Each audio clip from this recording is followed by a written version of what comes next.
The Crit Show contains elements of horror, fantasy violence, and adult language. Content warnings can be found in the episode description.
Everybody, and welcome to The Crit Show, Season 7, The Clockwinders.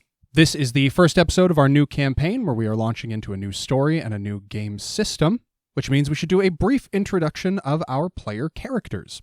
If you want to hear the full details, you can go back and listen to the Session 0. That was the episode that came out before this, where we actually go through this process together. But for now, let's hit the highlights so that we can progress into our story. So, joining me around the table as players, we have... I'm Megan, and I'm playing Maxine Hollis.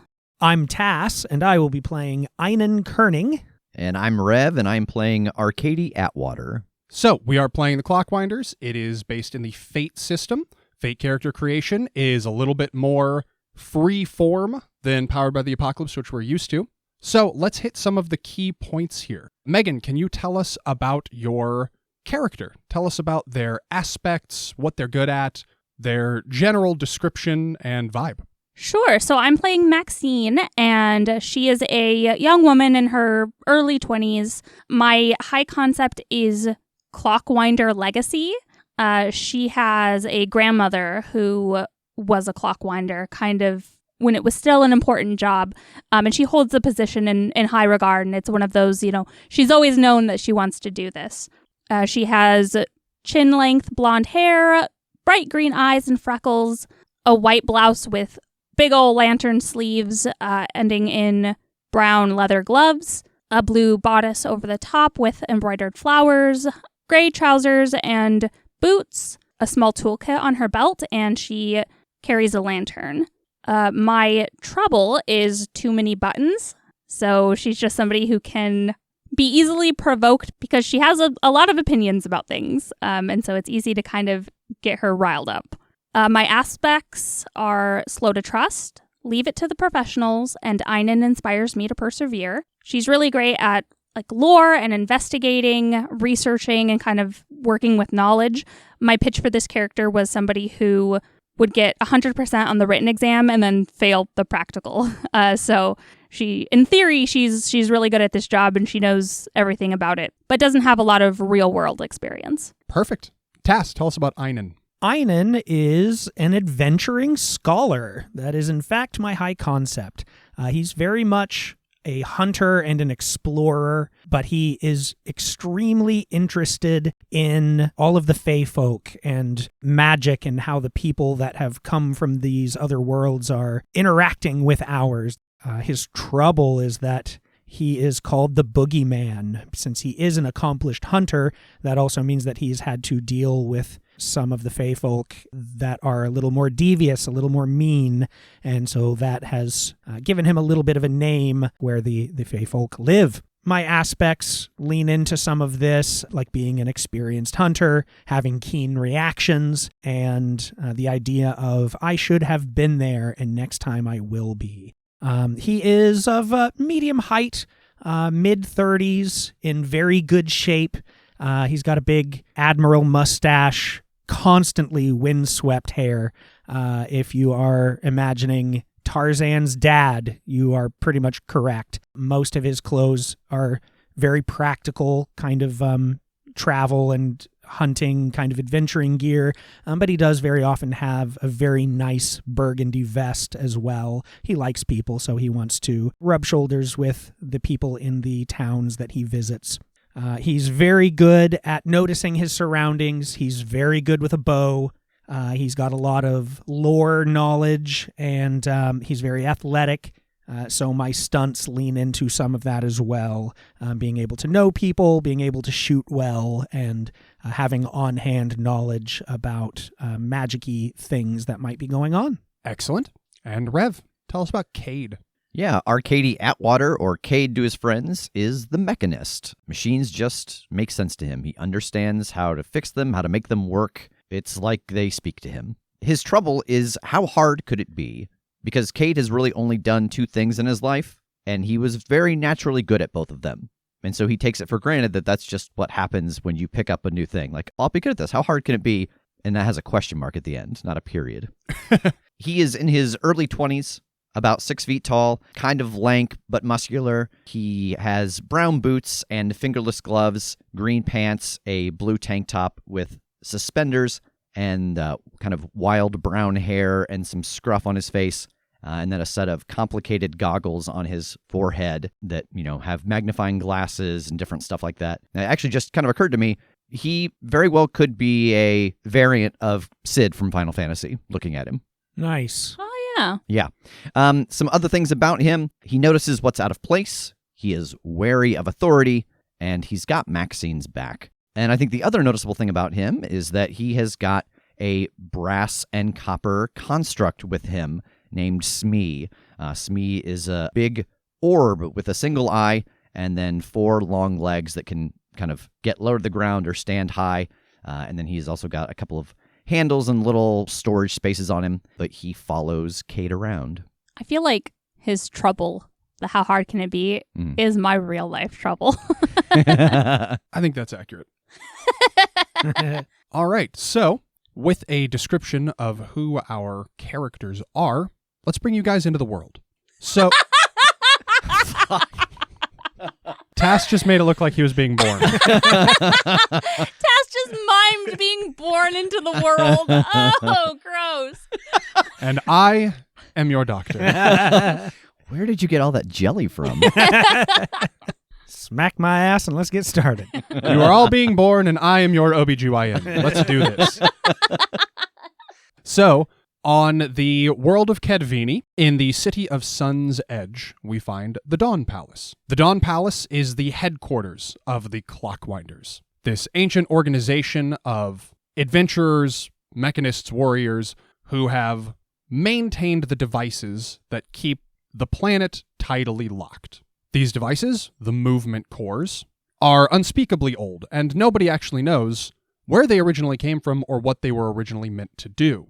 Only that for some hundreds of years, they have kept the planet in tidal lock, meaning that one side is always sunward, one side is always night side, and there is a belt in the middle where everybody can survive. The Dawn Palace is the most sunward habitation on the habitable part of the planet. And it's where we find the 3 of you. The Dawn Palace itself is an enormous Baroque palace occupied by just under 100 people, staff, instructors, clockwinders, though it could hold a lot more. But currently we find the 3 of you outside of the palace, slightly to the east, with the glyph stones. The glyph stones are these monolithic stone structures, think kind of Stonehenge, that are, again, extremely ancient, older than anybody knows. They predate the palace. Nobody knows who carved them, who placed them here. And they have these glyphs etched into them that provide lore of the world that predates written records. But these glyphs are somehow constantly morphing and changing. Not all of them have been translated. People argue about how to translate or interpret the ones that have been translated. And you are standing before them with Chief Elaine Forben. She is the Chief Clockwinder Custodian, the head of the organization. She is young, like in her early 20s, and you all would know somewhat inexperienced because of it. But she's dedicated to the role, and at her behest, you are standing here with her, watching the stones, silently and still, waiting for something. And then one of the most sunward stones begins to combust just a bit, and she points, and she says, we're moving. Not much, but bit by bit, this world is starting to rotate again. And she turns to face the three of you. I know that we're ill-equipped to handle this. I know that we don't have the capability that the Clockwinders once did, but boy, if we don't get out there and try and figure this out, nobody will. Chief Forben, how many of these have caught fire? She kind of gestures, and I think you can see that several of them are smoldering. And she says, well, none have been destroyed, but bit by bit, the sun touches them more and more. It's hard to say how long it'll be before one of them is consumed. There's so much we don't know about the glyph stones, it's hard to say what they can survive. Kade looks back over his shoulder towards the town and then, like, at the stones. Do you have any idea how much this is moving closer every day? Is it noticeable? Well, noticeable enough that I was able to time that one out for dramatic effect. So soon. We got to go soon because, I mean, that much every day, that's the city eventually. Eventually, I think it's the entire belt. I don't think we're dealing with a matter of hours or days, but a year, maybe 2, maybe less. Tough to say whether this is going to accelerate or going to slow. Hey, maybe it'll slow once we find a few and get them up and running. Like, maybe we'll slow it down before we stop it, assuming that not assuming that's what we're going to do. That's what we're going to do. We're going to stop it. We're going to stop it. Forgive me for asking, but why we 3 here and no one else? Well, the reasons are multifaceted, I guess. For starters, you're all capable of useful and varied things. You all seem to have the motive to fix things. I mean, we have other Clockwinders here, but nobody's done tours of the movement core. Nobody here has any more experience than you. At least, nobody that's still in any shape to go out and handle it. Yes, fair point.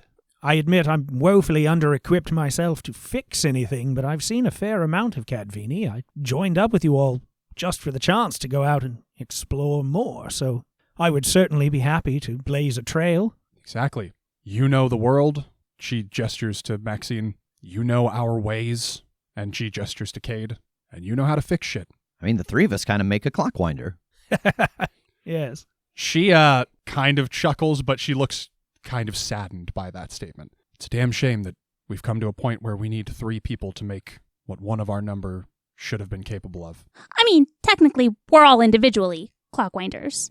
It's not like we're really a third. Correct, yes. You are all living individuals and ranking Clockwinders. And No, I'm just saying, it's not like we only have a third of the knowledge. Like, sure, okay, maybe not all of us have been out in the world and explored as much as Einon, but that doesn't mean that we don't have the capability to handle it. And I'm sure, Einon, if you got out there and started messing with things, the training would kick in, and you would be able to fix things great. It wouldn't be a hindrance at all that you haven't done it before. I hold an enormous wrench out to him. Pass. To hit Maxine with. I smile at the chief. You're right, she knows her stuff. Look, I'm not going to pretend that this is the best possible option that could exist, but it is the best possible option that I can come up with from the cards that we've been dealt. I think it makes perfect sense. Yes, and I pull them both in by the shoulder, just hug them close. I think we can do this just fine, actually. And bad comes to worse, Sun's Edge is roasting while we're out there and have a little more time. She chuckles. Well, unfortunately for you, I'm going to have you get started in the danger zone here. When do we leave? Well, you don't have to. The first movement core is here, at the palace. Like here, where we are now. Well, not precisely where we are now. Come on, let's head back to the palace. I'll hand you over to Hector, and he'll be able to inform you further. Sounds great. Let's go. Ads! Well, you heard him. Time for ads. Unless, of course, you're in our Patreon, and then it's just back to the story. The chief leads the way, marching you all from the stones back towards the palace, which she does not enter. She leads you through the grounds, which are as sparsely populated as you've grown accustomed to being here. But she leads you towards the clock tower. It is one of the tallest structures here in the city, the tallest structure at the palace, which is not to say that it's like a skyscraper or anything, but it's like 50 feet tall. Clock faces on 4 sides that are keeping the time, which is invaluable in a world where the sun does not rise or set. In all of this, that's only just occurred to me that we're sleeping through no change. I don't know why that hasn't entered my brain until this moment.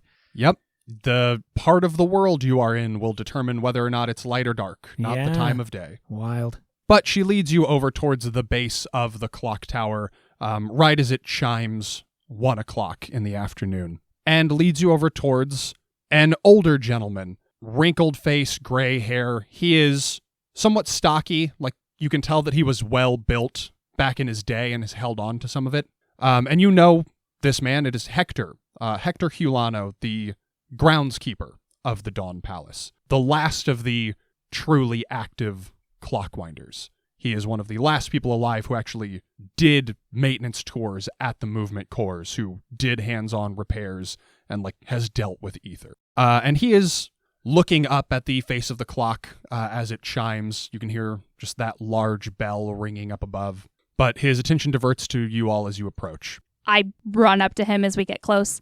Hector, there's a movement core here at the palace. Indeed there is. You knew?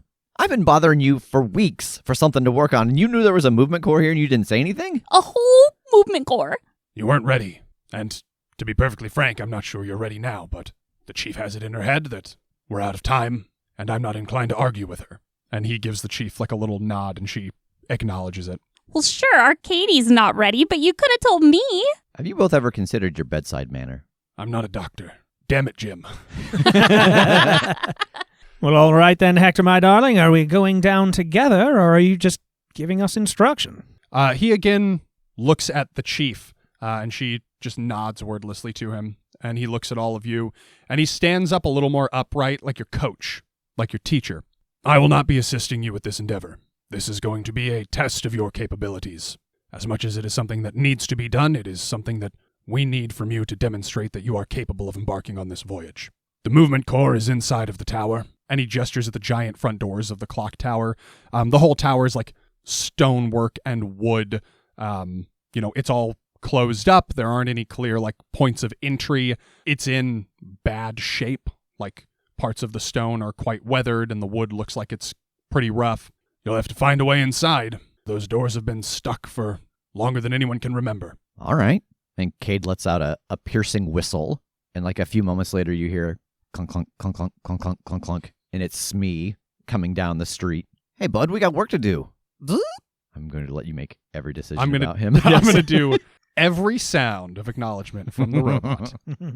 Hector looks Smee over with a little bit of curiosity and admiration, as I think you've noticed he always does. Hector likes Smee. He is fascinated by Smee. But despite that, he gives a little shake of his head. I don't know that your construct's going to be able to do the job. We've been trying to get into this tower for decades. Movement Core hasn't seen maintenance in generations, though you're welcome to utilize every tool at your disposal. Just a guess that the structural integrity of the tower is probably important. Well, insofar as if the tower were to come down, the Movement Core might be damaged beyond repair. It's also an important part of our history, Einon. Well, I just mean, one way or another, we're going to have to make a hole. Looking over this tower, are there any windows or anything else other than these sealed doors at the bottom and the clock faces at the top? How about we roll some dice? Yeah. Okay. Why don't you go ahead and roll plus notice? So this is going to be an action. It sounds to me like this is going to be an overcome action, which is just to surmount an obstacle with your skills. So why don't you roll to overcome with notice? And I think this is going to be of fair difficulty. This is something that nobody has been able to figure out for generations if there's another way in here. So that is a +2, difficulty. Okay. So you are going to roll your 4 fate dice. You are going to total up the pluses, minuses, and blanks to end up with a net number, and you are going to add your notice skill to that. Okay. So that is nothing on my die, but +2 because of my notice skill. All right. So you have tied the difficulty. In the case of a tie, there are a couple of options. You might have a success at a minor cost, or you might have just a partial success. You only get some of what you want. As he's walking around the tower and looking, I think I actually pull out a notebook and I start writing in it. And I'm saying it out loud as I'm writing down, Kade Atwater circles the tower, his keen eyes piercing every crack of the ancient structure. Hector's like, what is that? What are you doing? What is that device you have? What is this action you're taking? He grabs the notebook out of your hand and he's like, what is this? Flings it sunward. Writing? Written records? I'll show you later, dear boy. I think this one's going to be a success at a minor cost. So, as you circle the tower, you can see that one of those clock faces, as the minute hand ticks by, as you watch the minute hand tick into its next position, right as it hits, there's just a little bit of shudder, a little bit of a wobble to the clock face that leaves just a slight gap at the very top of it, where something may be able to wedge in or create space. I'll stop and wave everybody over. Okay, so it's not exactly a way in, but there is, if you watch the minute hand on this face, when it hits a new minute, there's a shudder, and there's just a little bit of a gap at the top. I mean, I couldn't fit into it. None of us could fit into it, but there is an opening that's created for a couple seconds there each minute. Ooh, okay. Thinking about that being our entry point, could I have gotten any indication of if we were to enter through that space, how viable of an option it would be when we get through the other side? Or what we would need to be careful of? Yeah, so I think this is going to be lore, because lore deals with what you know or what you can research. And I think this is going to be create an advantage, because you are trying to either create an aspect or gain a benefit from an aspect that already exists based on what you could have studied or learned. So why don't you roll to create an advantage with lore? And I think this is just going to be of average difficulty. Even though nobody's been in here for generations, they have something from the last time they were in here. They built the fucking thing, so they know how it was constructed and how many floors there are and stuff. Blueprints they kept. Books, not so much. Yeah. Mm-hmm. So just trying to beat a 1. Okay. A 1 on my die, and then I have a +5 to lore. 6. Okay. So not only do you succeed, but you succeed with style. Ooh. Which means you exceed that number by 3 or more. So you reveal an aspect about the clock tower. This aspect is called, it's a long way down, parentheses, or up. And you know from your research that the tower has 3 levels. The movement core would be at ground level. While it was in use, these levels were easily navigable. With nobody having been in here in some generations, hard to say how that might have changed, what the condition inside may be. But you do know how many floors it has and that it is of substantial verticality. And you get 2 free invokes on this aspect, having succeeded with style. So an invoke is something that you can utilize. Normally, an invoke costs a fate point. You would spend one of your fate points in order to invoke an aspect. In this case, you get 2 for free. But basically, if you make a roll and it comes up short, and you can think of a way to justify, hey, this aspect could help me in this scenario, you can use one of those invokes and either just add 2 to the roll, or you can re-roll all of your dice. You can also use an invoke to add 2 to the difficulty of somebody else's roll if that's justifiable. Nice. So if you just really want to clown on one of your teammates as they try to climb up there, you can make their shit harder. Oh, okay. Okay, well, I know that there were at least 3 levels in there at some point. Obviously, it's not really been kept up that great, but in how much the outside has fallen into disrepair, if the inside is anywhere near the same, the movement core would have to be at the bottom. Otherwise, it definitely would have fallen or something by now, and I guess I don't know about how this works, but maybe it being next to the planet is important. So I think if we go up to the top, we'll have to go all the way down to the bottom. All right, so we just need someone who's good at climbing things, exploring unknown places, and I just slowly start to look. We both stare at Einon. They look at where I was, and I'm already 5 feet up the side of the building. What? What's that? Nothing, keep going. Yeah, I am absolutely going to start climbing the side of this. Okay, I think this is certainly going to be an overcome. My thought is with athletics, and this seems kind of difficult to me. You're just going to free solo a 50-foot clock tower from the outside, so I feel like you're going to be trying to beat a 3 here. Okay. You know what I was not expecting about the fate dice? What? For the plus and the minuses to be on a corner with each other, they don't alternate on the die. Yeah, it is bizarre. And they kind of make a ring. It's like The ring. The planet. It's like the ring. Oh. That was a great joke. Take a fate point. I'm taking it. I made the joke. Nope, I'm taking it. Everybody gets one.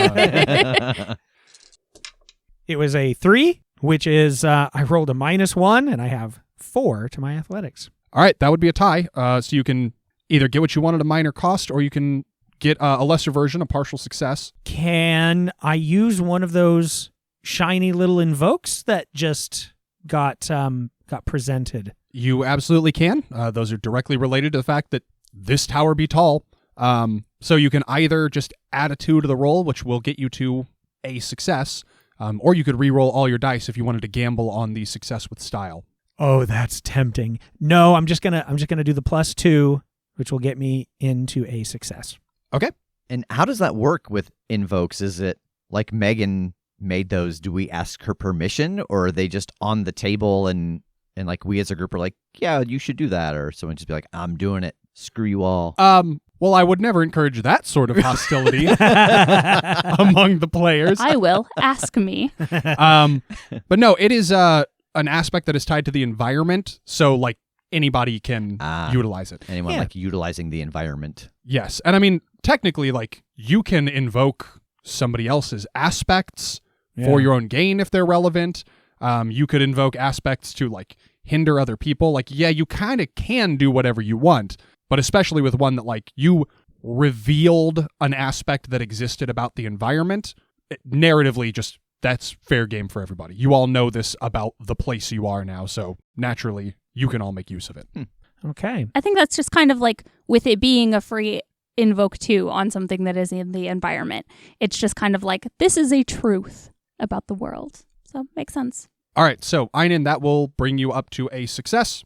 So you are able to climb up and sort of lock yourself into a sturdy position up here with this clock face. As I'm climbing too, I'm kind of shouting down to them. You know, it occurs to me that now, knowing no one has been in here for who knows how long, that the guts of this thing must be in fairly good shape, actually, for the clocks to all have stayed as on time as they have. Isn't that interesting? Is he? I can't hear a word he's saying. The wind's so strong up there.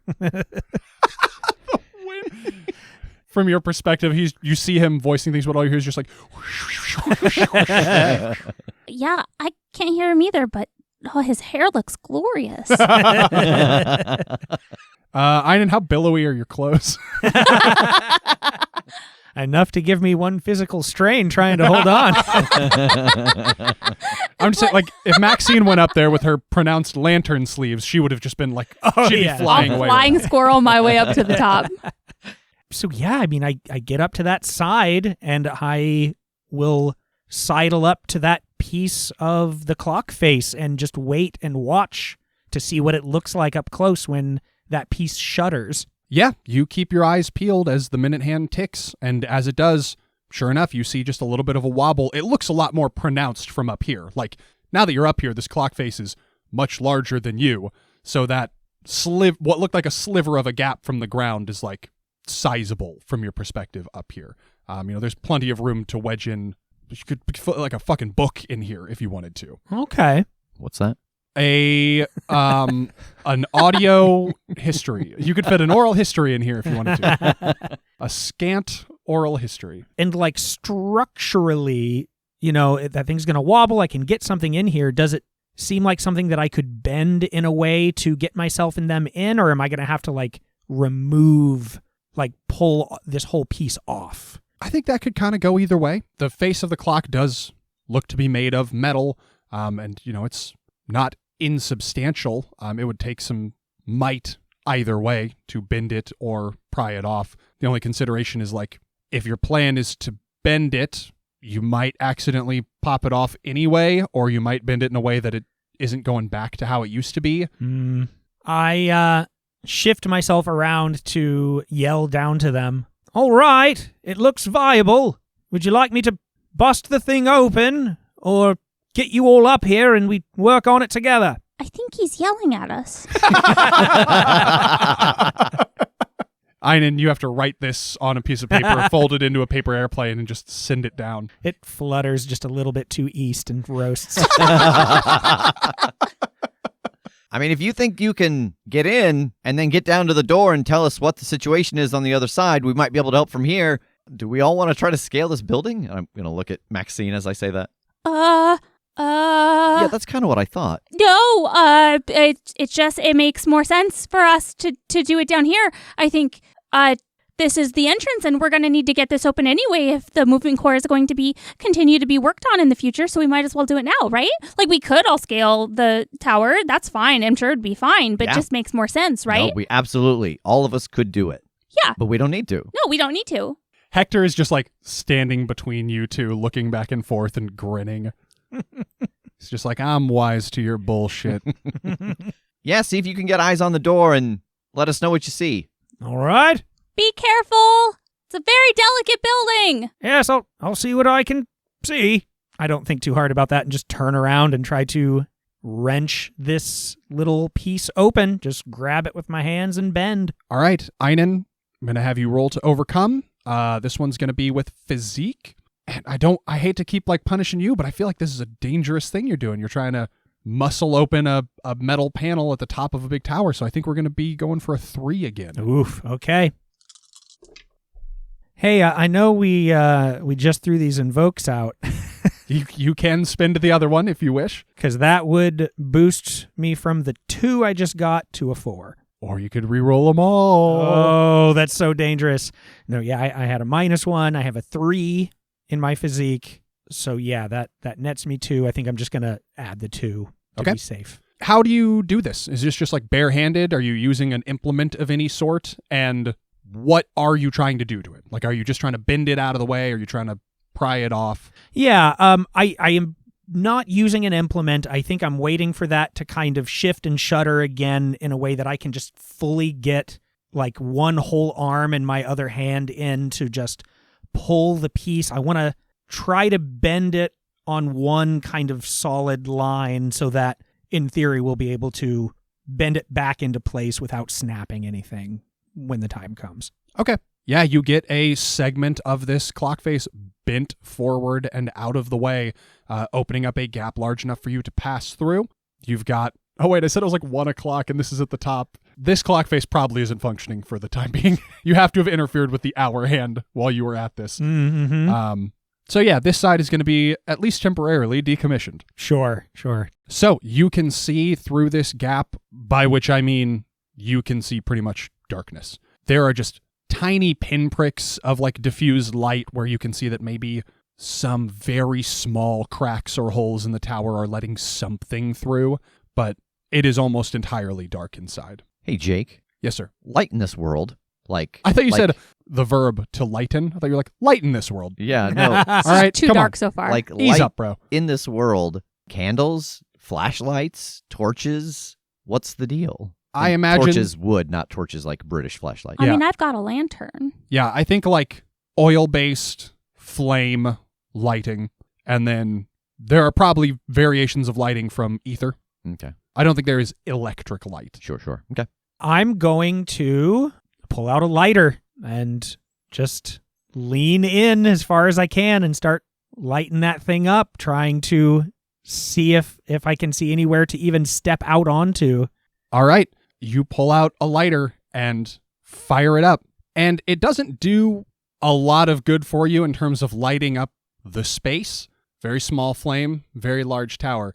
But what you do see is the light of that flame reflected back to you from hundreds of little points in the upper rafters of this tower. Oh, dear me. Metal or glass? I'm just gonna like wedge myself in to kind of sit down on the inner side, like leaning back against the piece I just bent out, and just start like stretching my foot out to see if I can find purchase of somewhere to step onto. Yeah, you like stick your foot down trying to find something, and you do touch down on something that is a little bit like not totally rigid. Like it's got a little bit of flexibility and give to it. It's like fibers.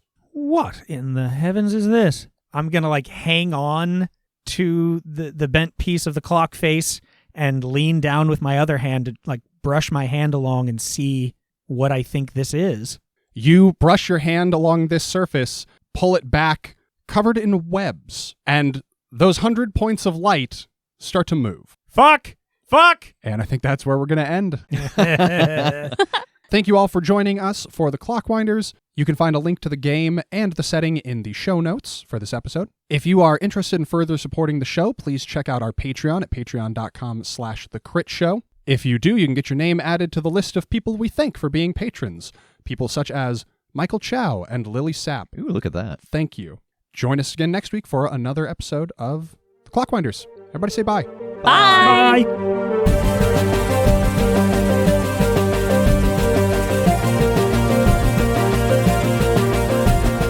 The Crit Show is a Critshow Studios production, edited and produced by Brandon Wentz, with music by Jake Purley.